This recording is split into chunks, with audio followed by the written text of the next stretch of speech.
won't be silenced, then make sure we won't be silenced. Kenny Macaskill.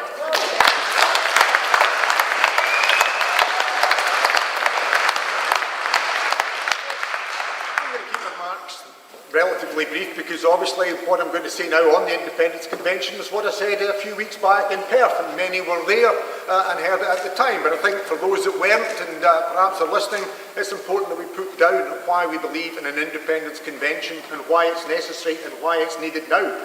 It's nothing new under the sun, as Alex said. It's had global precedents, and indeed it's also occurred previously in Scotland and been committed to by the First Minister, I think, as long ago as February 2020. Historically, it was the precursor for the United States of America, because back in the 1770s, they had a convention in Philadelphia where the states came together to decide what they were going to do. It was a precursor after the November 1918 election in the United Kingdom, when in fact in the early part of the Dáil Éireann was established not as the Irish Parliament, but as bringing together the elected representatives of the Irish people to decide what was going to be the future of Ireland after that Great War. We've seen it in Scotland before, and that's why we need it, because I'm fed up simply getting rhetoric and no action. I was driving down the road today and I was listening to the great Billy Connolly song, "Oh Sergeant, Where's Mine?" That's about a squaddy lying in bed, recovering, minding the sunshine and skis that he was told about when he got into the army, not what actually was the reality, and all he says is, "All I'm asking you, Sergeant, where's mine?" Well, what I'm trying to do is to make clear, all I'm asking, First Minister, is where's ours? Where's our referendum that we were promised? No ifs, no buts. Where's that convention we were told would come about back in February 2020? Where's the de facto election that we're now told is being rolled back upon? Where are all these promises and pledges that are made that are just simply abandoned? Scotland is failing to deliver, and that's why we require to get a convention. We require it for two reasons. First of all, we require it to rebut the Supreme Court, because that is out there in the public domain. People do believe, oh, that's it. The court has decided, might not be our court, but they accept, and that's the situation at the present moment. It's the highest court in our land as things stand. People say, well, that's made the decision.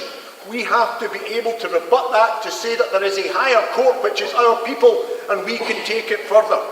We shouldn't have gone to the Supreme Court. We certainly shouldn't have put it in the hands of a Lord Advocate who has as much enthusiasm as eating a bowl of cold sick in putting forward the case for the Scottish people's right to choose. But that's where we're at. But we need to have it to rebut, to say that actually, whatever the Supreme Court may say, mandate, historically, legally, and indeed in terms of public opinion, rests with the people of Scotland, and the power decides here. That's why we have to bring together those who have that directly elected mandate, because they were elected either in 2019 or indeed in 2021. They are the elected representatives. They have a mandate, and that is what should set the tone and set the future for Scotland.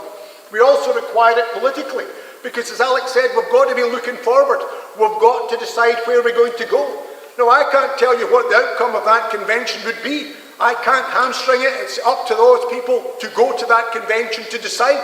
But I have to say, I cannot see a situation in which a convention is held which would actually get great publicity, not just in Scotland and elsewhere, that would be hyped up because it's the elected representatives of people of Scotland coming together, even more effective, even more powerful than Canon Kenyon Wright all those years ago.